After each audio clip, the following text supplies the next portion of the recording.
Il y a un officier militaire américain qui a lancé un avertissement concernant ce qui se passe aux États-Unis.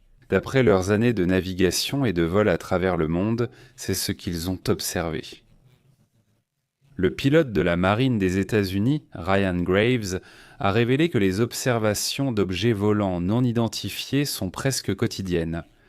Il affirme que cela arrive lors de missions en première ligne depuis 2014. Il affirme qu'ils ont vu des objets se déplacer à grande vitesse et réaliser des manœuvres impossibles.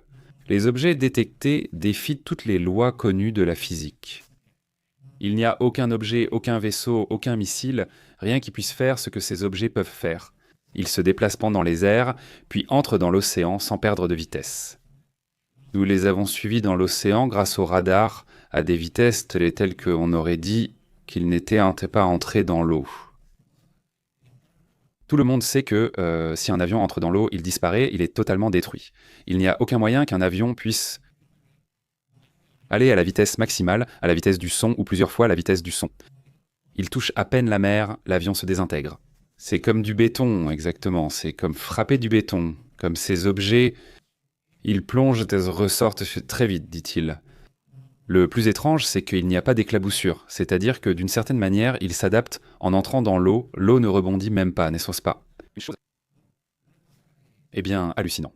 Ils ne laissent pas non plus de traces de chaleur. On ne voit pas quel est leur mode de propulsion.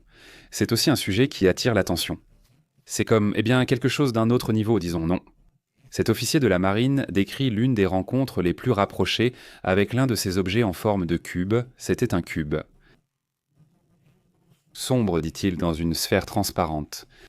C'est étrange, dit-il, à seulement 15 mètres. C'était le point de bascule, dit-il, car ils évoquent des rencontres à distance, mais celle-ci était vraiment très proche. Ce phénomène se répète constamment, surtout sur la côte est et la côte ouest des États-Unis. Ils suggèrent même qu'ils ont provoqué des coupures de courant. Ils suggèrent aussi que ces objets ont toujours été comme des objets volants, dit-il. Non, ce ne sont pas des objets volants, mais des objets marins, pouvant voler. C'est différent, non ? Ils appartiennent à la mer. Quelle sensation cette personne a-t-elle ? Le contre-amiral à la retraite Tim Gallup affirme « Ce que j'ai vu, ce n'est ni notre technologie, ni celle d'aucun autre pays. » Ce que nous avons observé et détecté sur l'United States Ship Roosevelt en 2015 et après, tout simplement. C'est quelque chose dont nous ne savons pas d'où ça vient. Ces officiers font pression sur le gouvernement des États-Unis pour qu'il priorise ce sujet, affirmant que cela pourrait devenir un problème tôt ou tard. Ils veulent savoir donc ce que c'est et s'il y a un risque pour la sécurité des États-Unis ou du monde. Un sujet qui persiste encore en 2023, moment où il surgit et est approuvé. La loi sur la divulgation des web oblige légalement les agences fédérales à enregistrer et à divulguer toute information sur les objets, sur les VAF, sur simplement, même tout matériel biologique qui n'est pas humain, ils doivent aussi le divulguer. C'est-à-dire en supposant que Roswell soit réel et qu'ils voient un nouveau Roswell, n'est-ce pas ? 2025. S'ils récupèrent un objet, ils doivent le divulguer. La loi les y oblige, sinon ils auraient des problèmes. Mais le font-ils vraiment ? Qui sait ? Mais bon, c'est leur limite, dit-il. Il ne s'agit pas d'objets erratiques, il s'agit de quelque chose de global, qui est partout et qui est constant. Ce n'est pas arrivé en 1980. Non, c'est quelque chose de quotidien. C'est vraiment intéressant. Abordons un autre sujet important. Une scientifique s'est donnée pour mission de découvrir ce qui provoque ce triangle des Bermudes, qui, a une quantité d'histoires depuis je ne sais quand, mais en gros, il y a toujours eu des histoires sur ce triangle. Des disparitions? Ce sujet a même été dans des dessins animés, n'est-ce pas? Et donc, le débat à ce sujet a été relancé parce que le docteur Simon Boxall, océanologue de la ville universitaire de Southampton, a affirmé que les vagues géantes sont responsables de ces disparitions. Les vagues géantes, également appelées vagues de tempête extrême, peuvent atteindre dans cette zone jusqu'à 30 mètres de hauteur, soit le double d'une vague normale. Et en plus, elles frappent dans plusieurs directions. Autrement dit, elles peuvent venir de n'importe où. Les navires ne sont clairement pas prêts pour ça, dit-il. Elles sont raides et hautes et nous avons déjà coulé à plus de 30 mètres et ces vagues peuvent couler d'énormes embarcations. En 2 ou 3 minutes, et un exemple qu'il donne qui soutient sa théorie, qui n'est qu'une théorie. À ce moment-là, c'est l'United States Ship Cyclope en 1918, un navire qui transportait 306 personnes dans l'équipage, qui a disparu sans laisser de traces, qui n'a même pas eu le temps d'envoyer un signal de détresse. Absolument rien. Et l'équipe de Voxel a donc construit une maquette à l'échelle, évidemment de Cyclope, et a vérifié qu'une vague géante aurait facilement pu le briser en deux. Et donc, évidemment, on n'a rien su. Cette explication exclut ainsi d'autres théories populaires comme les enlèvements extraterrestres, les portails interdimensionnels ou les forces surnaturelles. Super, donc voilà cette partie de l'explication donnée par ce scientifique qui dit que ce qui se passe là-bas, ce sont les fameuses vagues géantes. Un sujet dont d'ailleurs je vous ai parlé récemment à propos d'une étude précisément sur la façon dont ces vagues se forment et sur le fait qu'elles sont plus courantes qu'il n'y paraît. Donc, eh bien, c'est un sujet, dit-il. Elles sont plus courantes qu'il n'y paraît, mais ce n'est pas qu'elles soient, voilà, tous les jours. Elles sont rares, mais oui, on en voit passer comme ça. Elles arrivent constamment. Et le sujet, disait-il dans l'étude, un sujet qui beaucoup de pression, c'est que la vague pourrait grandir à l'infini, c'est-à-dire, avec le vent, elle pourrait devenir encore plus grande. Elles ne grandissent pas autant à cause des vagues contraires. Ah, bien sûr, ça les arrête, exactement, on dit qu'il y a des vents contraires. Et alors ?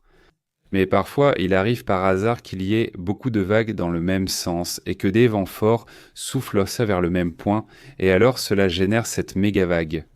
Et là, il faut vraiment faire attention. En plus, elles atteignent des vitesses incroyables. Ce n'est pas seulement la hauteur, c'est aussi la vitesse. Des vagues, ce qui compte aussi. Et ils disent, bon non, ça peut aussi surgir partout, c'est important, il y a des zones qui sont déjà bien connues, plus ou moins là, parmi ceux qui s'y connaissent en navigation.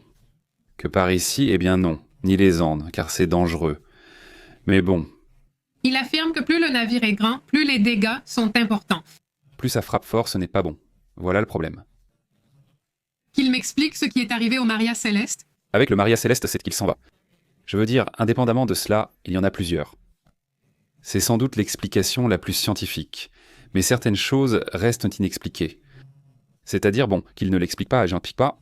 Non, ce monsieur il nous a expliqué quelque chose de général. D'accord, il y a bien des vagues géantes, mais certaines choses qui s'y sont passées resteront un mystère. Passons à d'autres sujets importants. Un autre sujet que je ne voudrais pas que nous ignorions. Nous allons maintenant simplement mettre à jour les dernières nouvelles du Venezuela. Mais il y a aussi d'autres défis énormes. En ce moment même, un rapport de la Organisation des Nations Unies pour l'alimentation et l'agriculture vient de sortir, dans lequel il affirme que plus de la moitié de la population d'Haïti se trouve dans une situation grave, en ce qui concerne l'alimentation. Une autre région du monde qui pourrait être en train d'entrer dans une possible famine. Plus de la moitié des Haïtiens, soit 54,2%, souffrent de graves insécurités alimentaires. C'est ce que rapporte la Organisation des Nations Unies pour l'alimentation et l'agriculture, l'Organisation des Nations Unies pour l'alimentation et l'agriculture.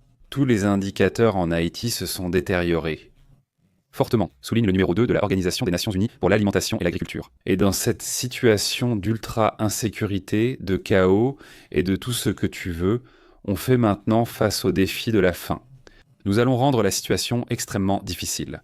N'est-on pas en train de commencer d'autres stratégies, plus militaires, plus de drones, qui vont même être utilisés maintenant pour attaquer les gangs? On a même engagé ces mercenaires pour vérifier si le contrat a été signé ou si tu ne t'en souviens pas. L'affaire des mercenaires. Ils sont déjà là, n'est-ce pas? Oui, j'ai vu des images de celui qui dirige ce prince, à l'intérieur de l'informatique. Déjà à l'intérieur de l'informatique. Eh bien, il va y avoir des mercenaires de ce groupe qui vont opérer là-bas. Black, qu'est-ce que Black? Blackwater, n'est-ce pas? Blackwater. Ils travailleront peut-être là-bas en informatique, qui sait? C'est une allusion. La situation là-bas est très difficile. Espérons qu'une solution soit vite trouvée. Un autre sujet qui attire l'attention, c'est ce qui se passe avec Equilmar Abrego Garcia, qui a de nouveau été arrêté. Ils viennent de l'arrêter. Ce matin, il ne l'était pas encore. Pensez-vous vraiment qu'ils auraient pu l'envoyer en Ouganda? Je ne sais pas pourquoi le gouvernement des États-Unis en veut autant à cet homme. Bon, qui est-ce? Equilmar Abrego Garcia. Allons voir qui il est. En gros, il est là depuis le début du mandat de Donald Trump, cette nouvelle période, que Ils l'ont arrêté en sortant des courses. Quelque part, il avait son enfant avec lui. Ils l'ont arrêté, ils l'ont emmené au Salvador, soi-disant parce qu'il faisait partie de la M13. Cela n'a jamais été prouvé. Ils l'ont renvoyé après plusieurs, je crois que ce furent des mois. Il est resté là-bas au Salvador pendant des mois et ils l'ont renvoyé. Il a été accusé de trafic. Aucune preuve n'a été trouvée. C'était aussi une invention de leur part. Et il avait quelques jours de liberté il y a peu de temps. Il a été libéré aux États-Unis et maintenant ils l'ont de nouveau arrêté et veulent l'emmener en Ouganda. Y a-t-il une chance qu'il parte au Costa Rica? La demande est que s'ils doivent l'emmener, ce soit au moins au Costa Rica. Imagine qu'ils doivent aller en Ouganda, même si ce n'est pas là. Évidemment, il est devenu... Je pense qu'ils veulent le faire disparaître des États-Unis, parce qu'il est devenu une figure controversée à cause de la mauvaise gestion des migrants par les États-Unis. Comme il incarne cette mauvaise gestion vue ailleurs, ils veulent l'écarter pour éviter qu'il ne symbolise les échecs en matière de migration. Les erreurs, disons, qui ont été constantes, ça a aussi été un sujet très grave. Passons donc à un autre sujet important. Eh bien, aujourd'hui, plusieurs sujets importants ont été abordés. Dans le cas du Venezuela et de ce qui se passe en ce moment, qui attire l'attention. D'abord, on veut orienter l'attention vers la Colombie, on renforce la frontière avec la Colombie. 15 000 militaires auraient été envoyés selon ce qu'annonce le régime de Maduro. D'un autre côté, il apparaît aussi tous les jours à la télévision nationale pour justifier et dire qu'ils sont les plus sympas, qu'ils n'ont pas de trafic, etc. Pendant ce temps, la flotte navale américaine continue d'avancer au large des côtes du Venezuela. Précisément aujourd'hui, Maduro, lors d'une interview, a assuré que personne ne touchera au Venezuela.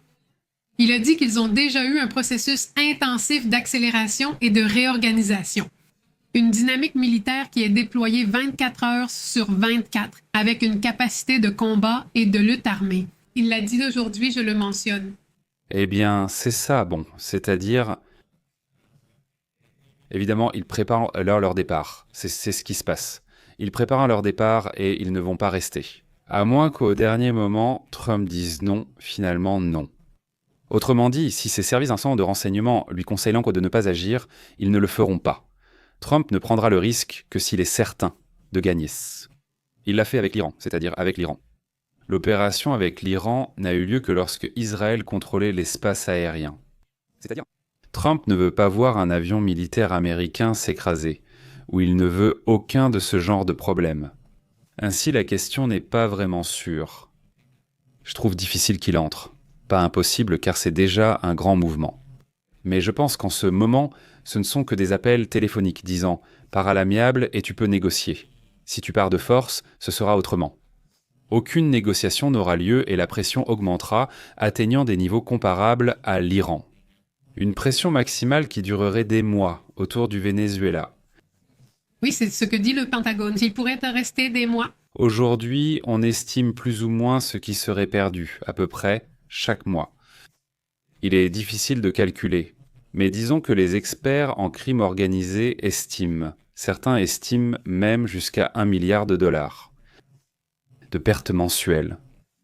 C'est-à-dire, imagine tout ça. Ils gagnent plus qu'avec le pétrole. Ah oui, ils gagnent beaucoup plus avec ça qu'avec le pétrole. Bien sûr, ce bénéfice-là, c'est pour lui et pour les membres du régime. Donc, c'est un sujet compliqué, c'est un sujet difficile, parce qu'en plus, il y a plusieurs groupes. Ce n'est pas seulement le cartel des soleils. C'est peut-être le plus représentatif, mais plusieurs groupes opèrent aussi, ensemble. Alors, ils ont vécu au paradis. Dans le sens où si ce gouvernement d'un pays défend ces groupes, ces groupes contrôlent parfaitement. Donc personne ne va les arrêter ni rien leur faire. Regarde, ils ont grandi encore et encore. Et maintenant, ils veulent même nier l'existence de ces groupes en disant non, ces groupes n'existent pas. Au Venezuela, il n'y a pas de petites plantes. Et toi, es-tu une petite plante ? Le point, c'est que les pays voisins, sauf la Colombie, disent que c'est d'ici que vient le problème. Même Petro affirme désormais que cette drogue vient de Colombie, selon Petro, mais c'est un autre sujet. Allons-y donc, aux commentaires.